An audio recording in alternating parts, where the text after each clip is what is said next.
नमस्कार, good evening. आप सब घर बैठकर तैयारी कर रहे होंगे।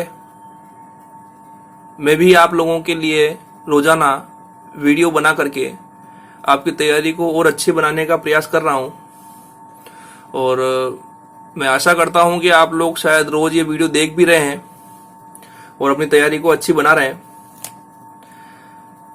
आज मेरे द्वारा जो ये हिंदी के प्रश्न जिनमें शिक्षण विधियां और व्याकरण दोनों को प्रस्तुत किया है, ये हमारे रीट 2015 का पेपर है, जिसके अंदर हम लोगों ने इसमें कि प्रश्न पत्र रूप कैसा बना, हम कितने कर पाए, कितने नहीं कर पाए, ये सारा रूप इसमें बना हुआ है। और आप इन पेपरों को देख करके आप अपनी पढ़ाई का लेवल बना सकते हैं कि हम जो तैयारी कर रहे हैं क्या वो हमारे लायक है या नहीं है, हम उस लेवल के रूप में तैयारी कर रहे हैं या नहीं कर रहे हैं। ये सब कब होगा? जब हम इन पेपरों को देखेंगे। आपको याद हो तो हमने पहले पेपर देखा था वो 2011 का था, फिर 12 का देखा, अब ये 15 का पेपर है। चलो हम प्रश्न स्टार्ट करते हैं। पहला प्रश्न है, लिखित अभिव्यक्ति का साधन नहीं है। लिखित अभिव्यक्ति का साधन नहीं है। लिखित का मतलब क्या होता है? लिखना। अभिव्यक्ति का मतलब होता है विचारों का आदान प्रदान करना। कौन सा साधन नहीं है? तो पहला है पत्र लेखन, दूसरा निबंध लेखन, तीसरा वाद विवाद और चौथा है नाट्य लेखन। बताओ। इसका सही उत्तर है वाद विवाद। वाद विवाद जो है वो मौखिक रूप है, वो लिखित रूप नहीं है। क्योंकि वाद विवाद में जब हम बात करते हैं तो एक व्यक्ति पक्ष की बात करता है और एक व्यक्ति विपक्ष की बात करता है। लेकिन पत्र लेखन में लिखने का हो रहा है, लेखन आ रहा है, निबंध में लिखने का आ रहा है, नाटक में लिखने का आ रहा है, लेकिन ये वाद विवाद मौखिक पक्ष है ये। ठीक है ना। नेक्स्ट प्रश्न की बात करते हैं हम लोग। बालकों को लिखना सिखाने से पहले यह आवश्यक है। आप जब बच्चों को लिखना सिखा रहे हैं तो सबसे पहले क्या आवश्यक है उनके लिए? तो पहला है ऑप्शन हमारा अक्षर सिखाना, दूसरा 12 खड़ी सिखाना, तीसरा लेखन संबंधी जिज्ञासा उत्पन्न करना और चौथा उनको क्रियाशील बनाना। छोटे बच्चों को हम जब लिखना सिखाते हैं तो उस वक्त उन्हें सबसे पहले किस रूप में देखा जाएगा या कौन से पक्ष के रूप में दिखाया जाएगा? तो इसका सही उत्तर क्या होगा बताओ। देखो, जो तुक्का मारने वाले व्यक्ति हैं उन्होंने तो मार लिया होगा कि इन चारों में जो सबसे बड़ा लग रहा है वही हमारा उत्तर होगा। बिल्कुल सही है। इसमें सही उत्तर है लेखन संबंधी जिज्ञासा उत्पन्न करना। जब बच्चों में लिखने संबंधी जिज्ञासा उत्पन्न हो जाएगी तो वो लिखना सीखना शुरू कर देंगे। नेक्स्ट प्रश्न है हमारा, प्रिंट मीडिया में सम्मिलित नहीं किया जाता है। प्रिंट मीडिया में सम्मिलित नहीं किया जा सकता है। पहला ऑप्शन है समाचार पत्र, दूसरा है पत्रिकाएं, तीसरा है पाठ्य पुस्तक और चौथा है विद्यालय पत्रिकाएं। बताइए। प्रिंट मीडिया में सम्मिलित नहीं किया जा सकता है। देखो, समाचार पत्र प्रिंट मीडिया में आते हैं, जितनी पत्रिकाएं हैं वो भी प्रिंट मीडिया में आती हैं, विद्यालय की जो पत्रिकाएं होती हैं वो भी किस में आती है? प्रिंट मीडिया में आती हैं। लेकिन जो पाठ्य पुस्तक है ये हमारे प्रिंट मीडिया में शामिल नहीं होती हैं।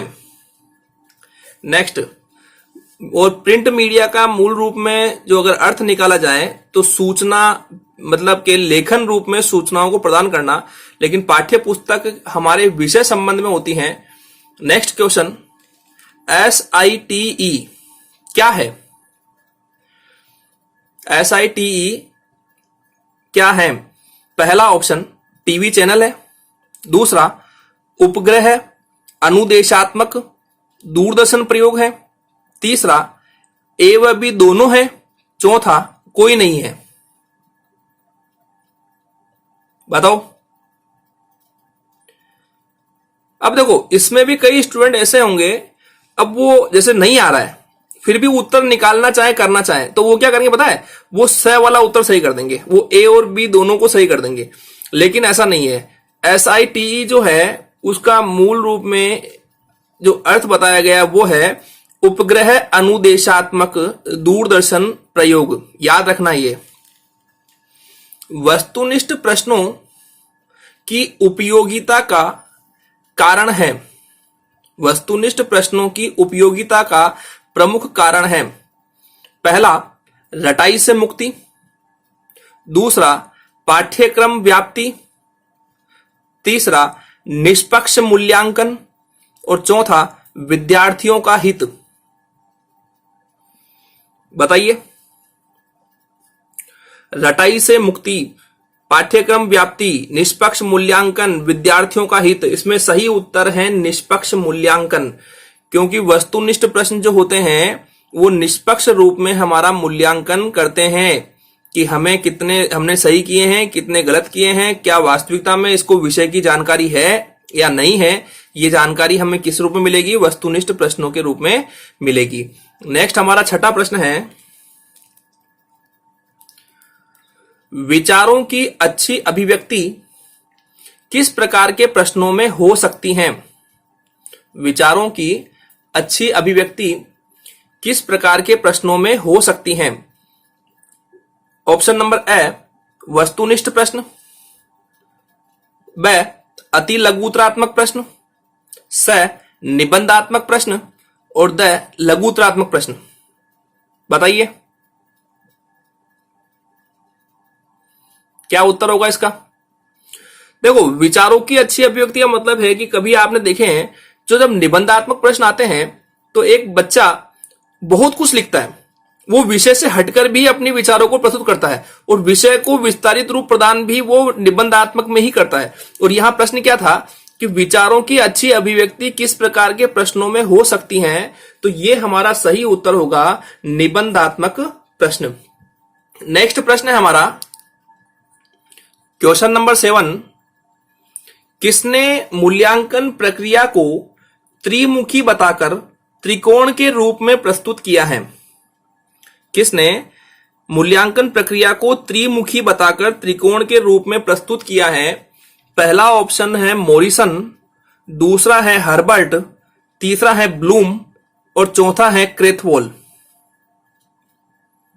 बताइए, इसका सही उत्तर होगा ब्लूम। नेक्स्ट प्रश्न है हमारा, उच्चारण सुधारने का कार्य किन कक्षाओं में करना चाहिए। उच्चारण सुधारने का कार्य किन कक्षाओं में करना चाहिए। ऑप्शन ए प्रारंभिक कक्षाओं में, ब माध्यमिक कक्षाओं में, स उच्च माध्यमिक कक्षाओं में, द उच्च कक्षाओं में। बताइए, देखो इसमें क्या होगा, हमने इसमें जो पूछा गया है वो है उच्चारण सुधारने का कार्य। छोटे बच्चे जो होते हैं, छोटी कक्षाएं जो होती हैं, उसी कक्षाओं में या उन्हीं कक्षाओं में बच्चों को बोलना सिखाना और लिखना सिखाना, ये मूल रूप में सिखाए जाते हैं। तो यहां पर सही उत्तर होगा हमारा प्रारंभिक कक्षा के अंदर उच्चारण सुधारने का कार्य होना चाहिए। नेक्स्ट प्रश्न है हमारा 9वां प्रश्न, वह शब्द बताइए जिसमें संधि तथा प्रत्यय दोनों का प्रयोग हुआ है। बताइए, 4 शब्द लिखे हुए हैं, रंगीनिया, ध्वंसावशेषों, अधीरता और संप्रदायवाद। अपने को यहां पर ऐसा शब्द निकालना है जिसमें संधि भी हो रही है और प्रत्यय भी निकल रहा है। देखो, रंगीनिया शब्द जो है उसमें रंगीन प्लस इया, क्या आ रहा है, रंगीन प्लस इया आ रहा है। अधीरता में अगर आपने देखा हो तो ए प्लस धीर प्लस ता। क्या आ रहा है, ये ए प्लस धीर प्लस ता, यानी इसमें संधि नहीं हो रही है, केवल उपसर्ग और प्रत्यय निकल रहे हैं। ध्वंसावशेषों में ध्वंस प्लस अवशेष प्लस ओ, ध्वंस प्लस अवशेष प्लस ओ। अब आपने देखा हो तो यहां दोनों से निकल रहा है ए और ए, आ बनेगा, संधि हो गई, दीर्घ संधि दिख रही है, लेकिन एंड में क्या है, ये प्रत्यय भी आ रहा है, तो हमें क्या दिख रहा है, संधि और प्रत्यय दिख रहा है, तो इसमें दिख रहा है बिल्कुल। एक बचा लास्ट संप्रदायवाद, तो संप्रदायवाद में एक तो हमारा आ गया सम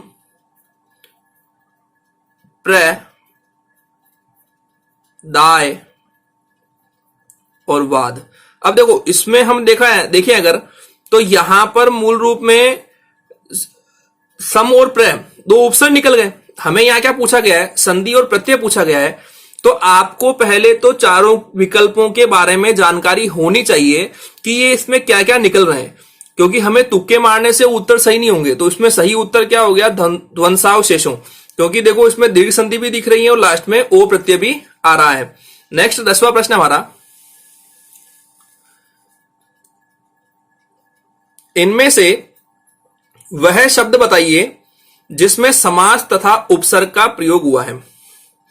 अब आप ध्यान से देखो पेपर को कि इसमें है ना संधि को अलग से नहीं पूछा है, समास को अलग से नहीं पूछा है, और हम लोग पता क्या करते हैं, हम रीट भर्ती की तैयारी करते वक्त जितने भी हमारे टॉपिक हैं हम उनको इतना रटते हैं, वो पता लगता है कि उसमें प्रश्न तो ऐसा आया कि उसमें तो दो चीज पूछ रहा है, हम तो एक ही चीज में डिपेंड बैठे हुए थे। तो आपको पेपरों को देख करके समझना भी है कि हम जो तैयारी कर रहे हैं क्या वो उसी लेवल की हो रही है या नहीं हो रही है, ये ध्यान रखना। ये इनमें से वह शब्द बताइए जिसमें समास तथा उपसर्ग का प्रयोग हुआ है। पहला ऑप्शन है घात प्रतिघात, दूसरा भारतवासियों, तीसरा कर्मयोगी और चौथा आत्मनिर्भरता। आपको ये चारों शब्द देखने हैं और चारों में देखना है कि समास और उपसर्ग दोनों में, देखो चारों में समास है, समास विग्रह होगा चारों में,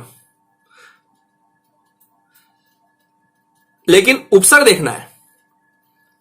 देखो घात प्रतिघात यहां सही विकल्प होगा, यहां द्वंद्व समास का उदाहरण है, लेकिन प्रतिघात में ये देखो ये आ रहा है आगे प्रति, है ना, ये क्या लग गया उपसर्ग, ऐसा और कहीं पर भी नहीं है।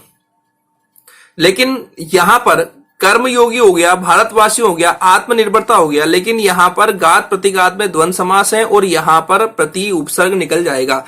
नेक्स्ट हमारा 11वां प्रश्न है, वह तत्सम शब्द बताइए जिसके साथ उपसर्ग और प्रत्यय दोनों का प्रयोग हुआ हो। पहली बात तो हमें शब्द कौन सा बताना है, तत्सम शब्द बताना है, ठीक है ना। अब देखो, और दूसरी स्थिति उसमें क्या होना चाहिए, उसमें उपसर्ग भी निकलना चाहिए और उसमें प्रत्यय भी निकलना चाहिए। अब यहां पर अगर पहले वाले की बात करें तो मानवीय में यहां पर पहला शब्द बन जाएगा मानव और यहां से प्रत्यय निकल जाएगा ईय, ठीक है ना। अधीर की बात कहें तो यहां से ए प्लस धीर दो निकल जाएगा। मानवता की बात कहें तो यहां से मानव अलग हो जाएगा और यहां से ता अलग हो जाएगा। और विखंडित की बात कहें तो यहां से वी अलग हो जाएगा, खंड अलग हो जाएगा और इत अलग हो जाएगा, ठीक है ना। तो अपने को यहां पर क्या देखना है, पहले तो तत्सम शब्द देखना है, यानी मूल शब्द क्या होना चाहिए, तत्सम होना चाहिए, प्लस उसके साथ में क्या होना चाहिए, उपसर्ग भी होना चाहिए और प्रत्यय भी होना चाहिए। अब देखो मानव प्लस ई है, यहां उपसर्ग तो है ही नहीं, ठीक है ना। दूसरी स्थिति अधीर के अंदर ए प्लस धीर आ रहा है, तो ए उपसर्ग हो गया, धीर मूल शब्द हो गया, तो प्रत्यय तो है ही नहीं। मानवता में मूल शब्द है लेकिन प्रत्यय है लेकिन उपसर्ग नहीं है। तो विखंडित में देखते हैं तो आपको अगर तत्सम की पहचान नहीं भी हो तो ये तो निकल गया हमारा उपसर्ग, ये निकल गया हमारा प्रत्यय। उपसर्ग और प्रत्यय दोनों हो गए, कहीं और शब्द में नहीं है, हमारा ये वाला विकल्प सही माना जाएगा और खंड यहां पर तत्सम शब्द होता है, ठीक है ना। नेक्स्ट प्रश्न देखते हैं। नेक्स्ट प्रश्न हमारा 12वां प्रश्न, कर्म तत्पुरुष समास का उदाहरण इनमें से कौन सा है।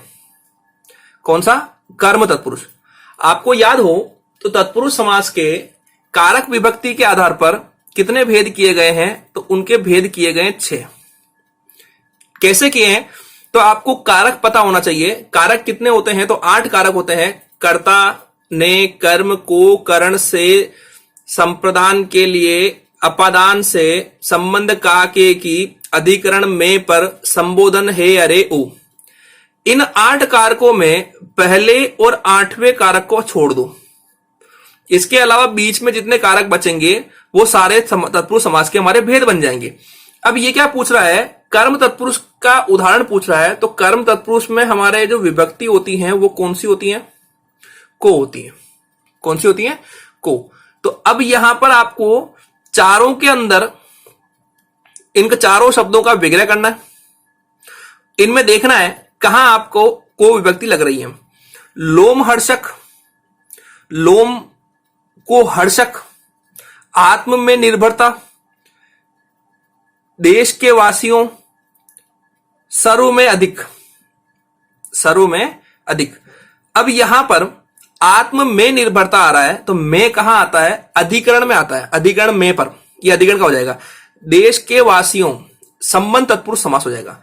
सर्व में अधिक, अधिकरण तत्पुरुष हो जाएगा। हमें क्या बताना है? कर्म बताना है। तो लोम हर्षक, लोम को हर्षक, लोम का मतलब होता है लोहा और हर्षक का मतलब होता है नष्ट करना।